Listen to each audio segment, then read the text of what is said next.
America में ice ने अब लोगों को एयरपोर्ट्स पर भी गिरफ्तार करना शुरू कर दिया है, डिपोर्ट करना शुरू कर दिया है। सबसे पहले ये एक वायरल वीडियो देखें, उसके बाद फिर आपको बताता हूँ कि असल में सिचुएशन है क्या और ये वीडियो किस पर्पस के लिए वायरल हुई है, इसका बैकग्राउंड क्या है।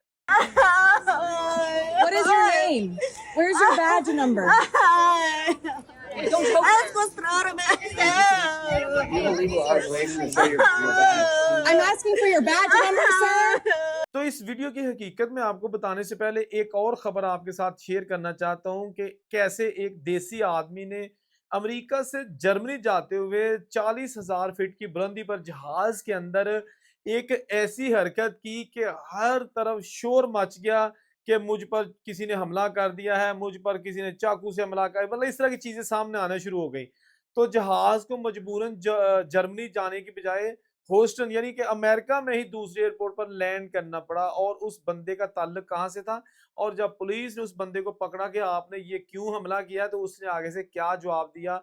ये दो खबरें अमेरिका से आज आपके सामने मैं लेके आया हूँ, इसलिए वीडियो को जरा ध्यान से और एंड तक देखिएगा। आगाज करेंगे उस वीडियो से जो कि आपको सबसे पहले मैंने दिखाई है। एक खातून जिसका ताल्लुक ग्वाटेमाला से था और उसको सैन फ्रांसिस्को एयरपोर्ट पर, ये अभी रिसेंट जो संडे गुजरा है, वहाँ एक आइस वालों ने यानी विदाउट एनी यूनिफॉर्म अरेस्ट किया, डिटेन किया और वो ऊंची-ऊंची चीख रही थी। चारों तरफ खड़े लोग उसकी वीडियो बना रहे थे और उसकी कुछ साल यानी कि 4-5 साल की छोटी बच्ची भी उसके साथ खड़ी देख रही थी सारा मंजर कि आखिर मेरी अम्मा के साथ ये हो क्या रहा है। तो जब ये पता चला तो लोगों ने कहना शुरू कर दिया कि जी आइस वाले जो है ना वो अब एयरपोर्ट पर किसी को भी पकड़ के डिटेन कर सकते हैं। तो इस हवाले से बहुत सारी चहमगोइयां जो है ना इस वीडियो को देखने के बाद आई। तो इसके साथ साथ ये भी जब सामने चीजें आई कि जी डोनाल्ड ट्रंप ने ऑर्डर किया है कि जी आइस वाले अब एयरपोर्ट पर जाके किसी को पकड़ सकते हैं या चेक कर सकते हैं। तो लोगों ने कहा कि ले जी पहला शिकार ये खातून आ गई। लेकिन बाद में पता चला कि ये खातून जो है ना ये वहां पर काफी अरसे से विदाउट पेपर्स रह रही थी और जज जो है ना उसने इसके deportation order, final order sign कर दिए थे कि अब इसको हर सूरत डिपोर्ट किया जाए। तो आइस वाले इसके पीछे काफी देर से लगे हुए थे और बिल आखिर ये एयरपोर्ट से पता नहीं कहाँ जाने लगी थी। तो वहां पर आइस वालों ने इसको पकड़ लिया। इसका ताल्लुक उस आइस के टोले के साथ नहीं है जिसको डोनाल्ड ट्रंप के हुक्म पर डिपोर्ट किया, सॉरी डिप्लॉय किया जा रहा है एयरपोर्ट पर। यानी कि एयरपोर्ट पर जाके अब आइस वाले जाएंगे तो सही, लेकिन करेंगे क्या। वहां पर जनाब जो सिक्योरिटी वाले होते हैं जो वहां पे ऑलरेडी लोगों की स्कैनिंग करते हैं, स्क्रीनिंग करते हैं, पासपोर्ट चेक करते हैं, इमिग्रेशन वाले, उनकी हेल्प करेगी। यानी कि जो वो कहेंगे उनकी हेल्प के लिए डिप्लॉय की जा रही है। ये नहीं होगा कि जिसको मर्जी पकड़ के तो वो हलियो हलियो वहां पे करनी शुरू कर दे, ऐसा नहीं है। मंडे से आइस वालों को डिप्लॉय किया गया है, जबकि ये जो वीडियो है ये संडे की है। इट मींस आइस को डिप्लॉय करने से पहले एक दिन पहले की वीडियो है। तो आइस वाले ये जो पकड़ रहे थे इन्होंने उसको इसलिए सिर्फ पकड़ा है कि वो कहीं भाग रही थी एयरपोर्ट से और अब जनाब वो डिटेंशन सेंटर में है।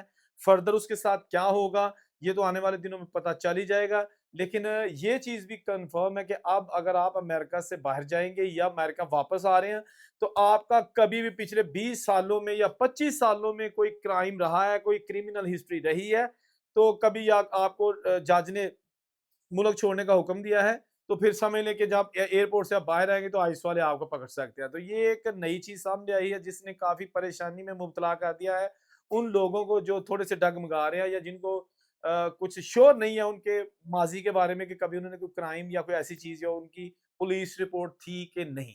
तो ये जनाब एक नई चीज है। दूसरी खबर जो मैंने आपको शुरू में बताया था, एक जनाब लुफ्थांसा एयरलाइन की परवाज़ अमेरिका से उड़ी और उसने जाना था फ्रैंकफर्ट जर्मनी। तो रात के तकरीबन 11 का टाइम था जब इसने टेक ऑफ किया। बड़े अच्छे तरीके से जो भी इसका प्रोसेस था वो हो गया। उसमें एक इंडियन लड़का भी मौजूद था जो कि कुछ ही साल पहले अमेरिका आया था स्टडी वीज़े पर, लेकिन अब उसके पास कोई लीगल स्टेटस नहीं था। उसका स्टडी वीज़ा एक्सपायर हो चुका था, उसने इसको रीन्यू नहीं करवाया था, वहाँ पर इल्लीगल तरीके से रह रहा था। तो जैसे कैसे भी अब वो जा रहा था जर्मनी। अब वो जर्मनी परमानेंट रहने के लिए जा रहा था या विज़िट के लिए जा रहा था या व्हाटएवर।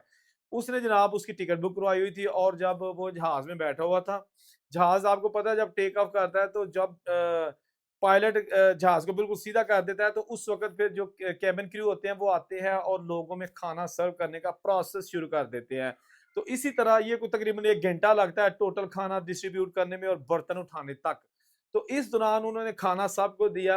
अच्छा, यहाँ एक चीज़ मैं आपको बता दूँ कि बाज़ जो एयरलाइन्स है ना, वो आपको जब खाना देते हैं तो उसके अंदर मेटल के यानी स्टील के स्पून और चम्मच होते हैं। मोस्टली तो प्लास्टिक के होते हैं ना जिसके साथ हम जहाज़ में खाना खाते हैं। लेकिन मैंने खुद बड़ी दफ़ा देखा हुआ है कि बाहर की एयरलाइन्स हैं वो स्टील के आपको स्पून और वो फ़ोर्क वग़ैरह ये चीज़ें देते हैं। बहुत बड़े नहीं होते, छोटे होते हैं बट वो स्टील के होते हैं। तो इसमें भी कुछ ऐसा ही था। खाना आया, सारे लोगों ने खाना रिसीव किया, खाना शुरू कर दिया। ये जो इंडियन लड़का था, इसने भी खाना खाना शुरू कर दिया। लेकिन जब खाने के जो खाली ट्रेज़ होती हैं, उनको कलेक्ट करने की बारी आई, तो इस आदमी ने वो जो नाइफ़ होता है ना, उसको छुपा लिया और बाकी जो ट्रे होता है ना, जिसमें खाली प्लेटें, जो कि आपने खाना खा लिया, खाली बाउल वगैरह, वो सारे डिब्बे-शिब्बे वापस कर दिए। उसके बाद जनाब जहाज़ जो है ना, वो अपनी उड़ान पे जारी है। अभी अमेरिका के अंदर ही उड़ रहा है, क्योंकि अमेरिका बहुत बड़ा है।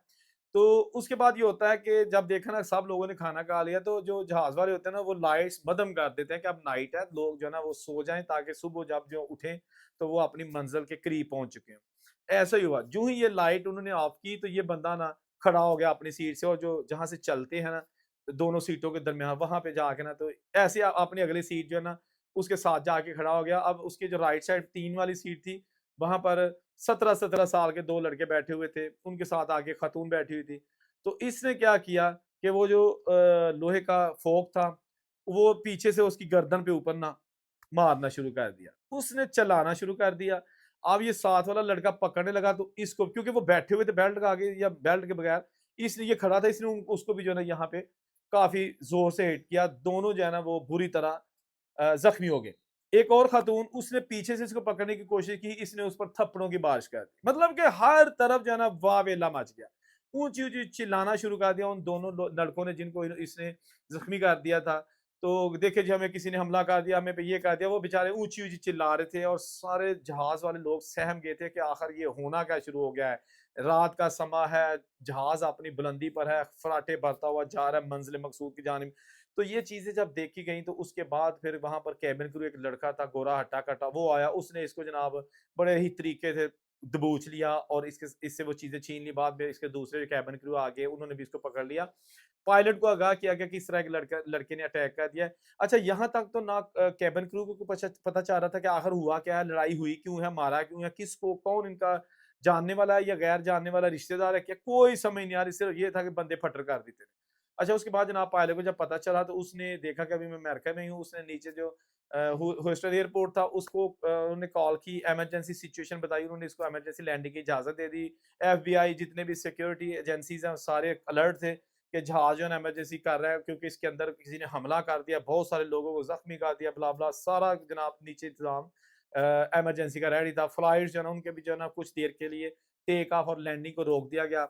ये जहाज़ वहाँ पे उतरा लुफ्तांसा एयरलाइन का, और उसके बाद फौरी तौर पर वो जो एफबीआई वाले हैं वो आ गए जहाज़ के अंदर और इस बंदे को अरेस्ट कर लिया, जबकि जो ज़ख्मी थे उनको फौरी तौर पर फर्स्ट एड के लिए पैरामेडिक स्टाफ जो कि रेडी था वो ले गए। जब इसको लेके गए तो इसको पूछा कि आपने ये हरकत क्यों की है? तो अब इसने क्या कहा? कहता है जी मुझे इशारा हुआ था, मेरे जनाब ऊपर से भगवान ने कहा था कि आप इन पे हमला कर दो, आप जितने ज़्यादा लोगों को मार सकते हो मारो। अब अनबिलीवेबल है कि भगवान या कोई इस तरह का देवता क्यों ऐसी चीज़ कहेगा? कोई भी मज़हब का है ना देवता या कोई, वो ऐसी क्यों किसी को उकसाएगा या इसको को उकसाना ये क्या लगता है किसी का? एनीवेज़ ये एक अलग टॉपिक है। बहरहाल ये नॉनसेंस चीज़ थी जिसको उन्होंने एक्सेप्ट नहीं किया, तो इसका केस चल रहा है। अब इसको कितनी सज़ा होती है, क्योंकि अभी रिसेंटली 2025 का ये वाक़या है, अभी 2026 का मार्च है। तो जो भी सिचुएशन होगी, आप अंदाज़ा करें कि मेंटली स्ट्रेस में सम टाइम लोग इस कदर आगे बढ़ जाते हैं कि वो जो हरकत कर रहे होते हैं ना, उसको भी मज़हबी रंग देने की कोशिश करते हैं या वो जवाज़ पेश कर देते हैं कि मैंने कुछ गलत नहीं किया। मुझे कहा गया था ऊपर से गायबी ताकत ने कि इसको ऐसे कर दो। पर उन्होंने कहा तेनू हुण पावांगे लम्मियां ते तेनू करांगे अदालत च ते तेनू दिवावांगे सज़ा।